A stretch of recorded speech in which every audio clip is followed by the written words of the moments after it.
Otep, cher Kamit. Alors, je vais parler rapidement aujourd'hui du monde des influenceurs, du monde du showbiz et surtout comment réagir quand vous êtes face à un partenaire ou un présumé partenaire d'affaires qui est dans des loges, qui est dans un mouvement euh, sataniste ou un mouvement qui ne prône pas les valeurs mathiques, des valeurs comme ça qui visent à le développement de la conscience humaine, qui visent au bien-être.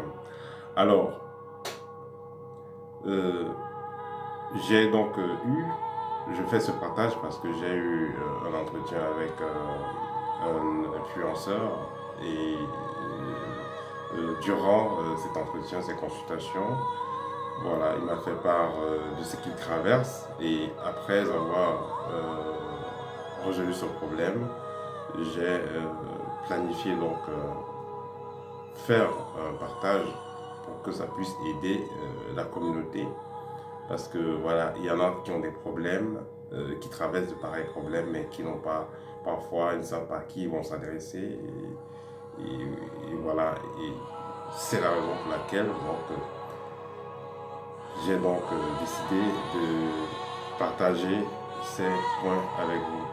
Alors, il est d'entrée de jeu important de noter que les personnes qui sont dans des sectes, parmi ceux qui sont dans les sectes, voilà, il y en a qui, ceux qui ont atteint un niveau avancé, la plupart n'ont même plus les problèmes d'argent, n'ont plus les problèmes de maison, n'ont plus les problèmes de logement, n'ont plus les problèmes de voiture, de compte bancaire, n'ont plus ces problèmes-là.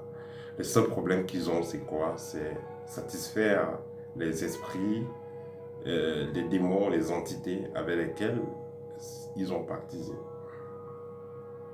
Comme il y a du crédit physique qu'on prend dans les banques, il y a également le crédit spirituel. Donc certaines personnes vont atteindre des hauts niveaux dans la société, que ce soit dans le monde des affaires, showbiz, politique, peu importe le domaine. D'autres vont utiliser des moyens naturels, d'autres vont attendre la bénédiction qui vient du divin, euh, ayant donc travaillé, ayant appliqué certaines lois. Mais d'autres vont plutôt voilà, passer par d'autres voies sombres, traverser des couloirs magiques, des couloirs normatiques, des couloirs esthétiques pour pouvoir atteindre leur but, pour pouvoir atteindre leurs objectifs. Cependant, à un moment donné, ces personnes-là n'auront plus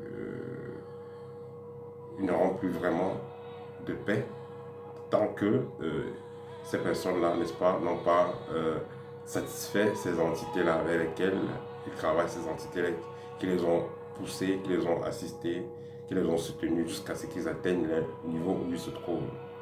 Étant donné qu'ils ont atteint ce niveau, il faut donc nourrir ces entités-là qui travaillent avec elles. C'est pourquoi ils ont donc le faux fest et tout ce qui va les importer, tout ce qui va être important pour eux, ça sera donc de satisfaire ces entités. Le problème n'est plus l'argent.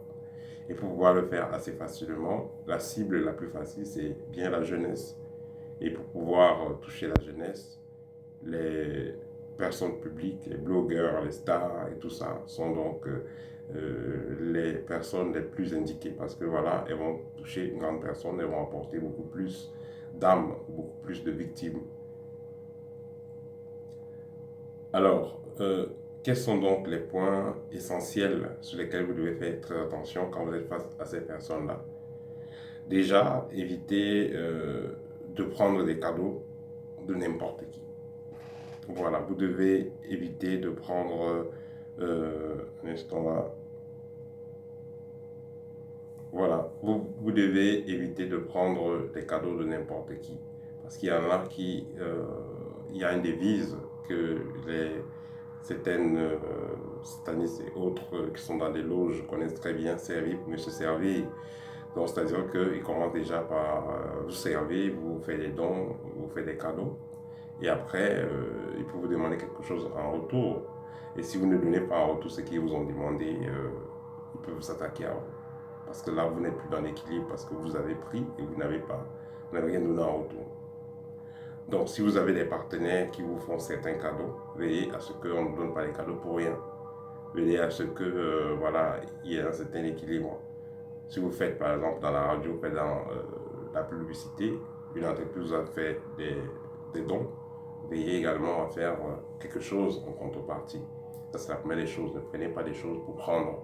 Faites très attention avant de prendre un cadeau. Quand vous êtes blogueur, vous êtes quelqu'un de public et autres, faites très attention. On ne prend pas des cadeaux de n'importe qui. Que ce soit une montre, que ce soit un vêtement, une voiture, et ainsi de suite.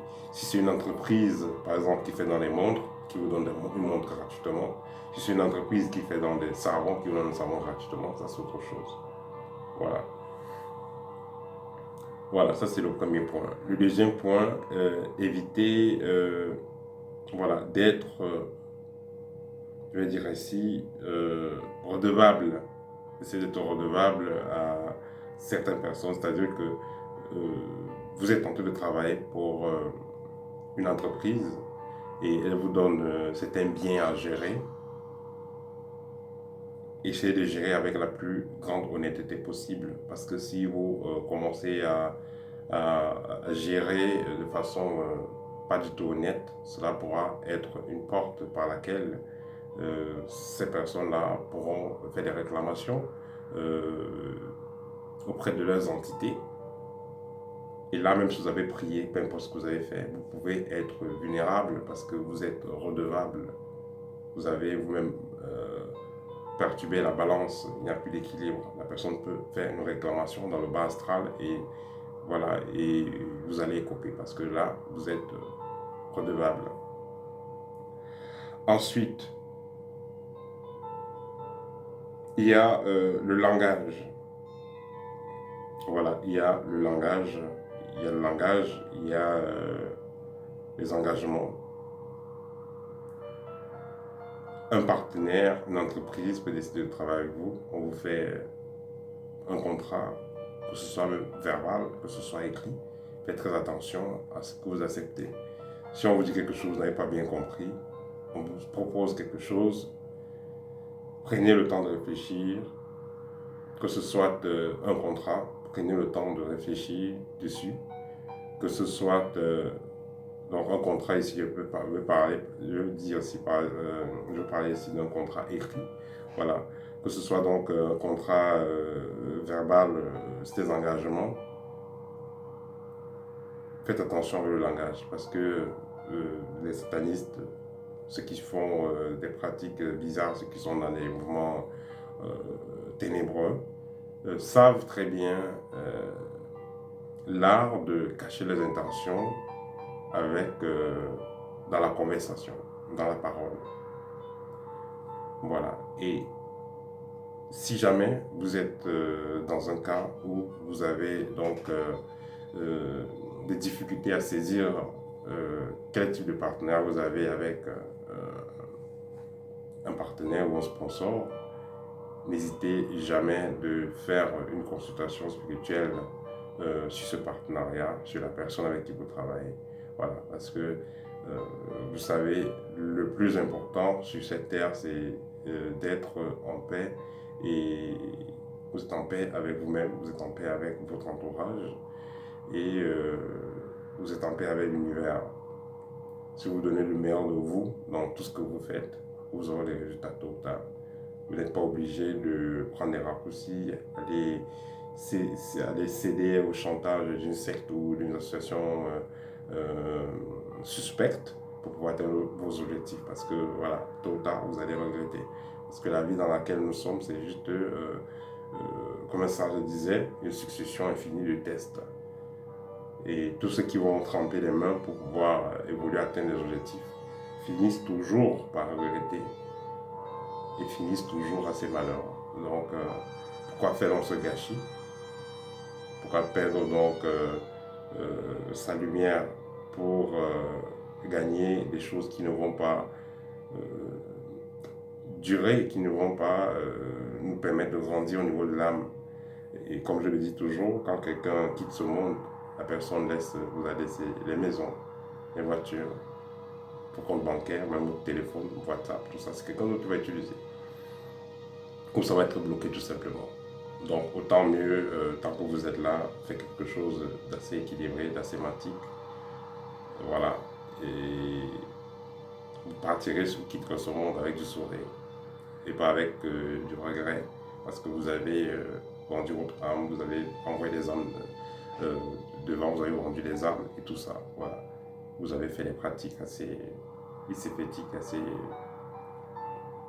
pourries pour l'âme. Voilà. Assez polluantes pour l'âme. Voilà. Donc, ça, c'était le petit partage d'aujourd'hui et on se dit à très bientôt au TEP.